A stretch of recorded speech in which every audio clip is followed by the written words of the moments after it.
Now let's talk about part 3. This is probably the most important part. All 3 parts are important, of course, and all 3 parts work off of one another, and I haven't really talked about that yet. We're going to get to that basically right after I talk about this part, which is the ISO. All 3 parts work off of one another, but the best one that they should work off of is what you set your ISO to. Okay, so allow me to explain here. Your camera is reading the light. That's what your camera is doing. It's all about light. So as we've talked about the aperture, letting light in terms of volume, and the shutter speed, allowing light into your camera in terms of time, right? It's all about controlling that light. But we have to tell the camera how sensitive to light it needs to be. That's really, really important, because if the camera doesn't know that it's really bright outside, then it won't know how to gauge your f-stop and shutter speed settings to give you a good exposure. You have to give your camera a baseline sort of understanding of what the light quality is like where you are taking pictures. So for this class, you'll be taking most of your photographs, especially in the beginning part of the semester, outdoors in natural, hopefully brightish sunlight. The ISO is the basis for your exposure. It determines how sensitive to light your camera will be. ISOs range from 100 to 12,800 in most cameras. You may have additional ISOs. It just stands for International Standard of Organization, but it's really, really important because, like I said, it determines the sensitivity of light that your camera is. So we have to set our ISO first. That's really important. We must set our ISO first based on what you think the lighting conditions are. So it's a bright sunny day outside, then you need to set your ISO between 100 and 400.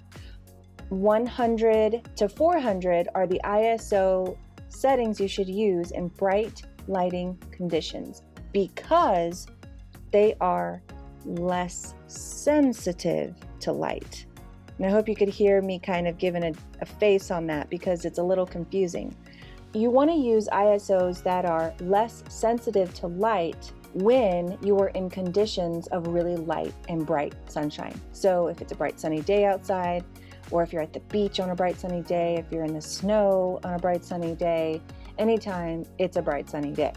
You don't need your camera to be that sensitive to light, so you can shoot at lower ISO settings. If you are in a low lighting situation, then the ISO should actually be higher, at 600 or higher. This depends on what your camera allows in terms of how many more higher ISO settings you have. So let's look at those common ISO numbers. Common ISOs are 100, 200, 400, 800, 1600, and 3200. Notice how they double, moving from the left to the right, and they cut in half, going from the right to the left. 100 doubles to 200, doubles to 400, doubles to 800, and so on. And 800, cut that in half and you get 400, cut 400 in half and get 200. So that's very similar to what we talked about with the shutter speeds. Decide what your ISO should be first before you set the shutter speed and aperture. Very important. We want to determine the light sensitivity of our camera, or what our sensor inside our camera should be, before we are choosing an f-stop or a shutter speed. Okay, let's look at this image over here. We have an ISO of 1600, f4 at 1/40th of a second. The only light source is the string of lights, these little string of lights up here. This is a very, very low lighting situation. Actually, our eyes see so well in dark spaces. So in the room that you are in right now, if you had the lights on in your bedroom, let's say, or in your office or living room, wherever you are, that is actually a really low lighting situation for your camera. you would have to be at 800, or I would say even 16 to 3200 ISO to get a good exposure in that lighting situation. For instance, in this exposure, I'm at ISO 1600. My f-stop is pretty open. It's got a large opening at f4 to let a lot of light in, but I'm at a slow shutter speed, and we learned a moment ago that if we have a slow shutter speed, what's going to happen? We get blur motion. So I used a tripod to take this photograph, and it is very sharp. We've got to keep that in mind when we're thinking about our shutter speed, that if we don't want it to be blurry and we have to use a slow shutter speed, then we need to use a tripod like I did in this situation. So let's continue to talk a little bit more about ISOs here and some of the effect that changing your ISO has on your image.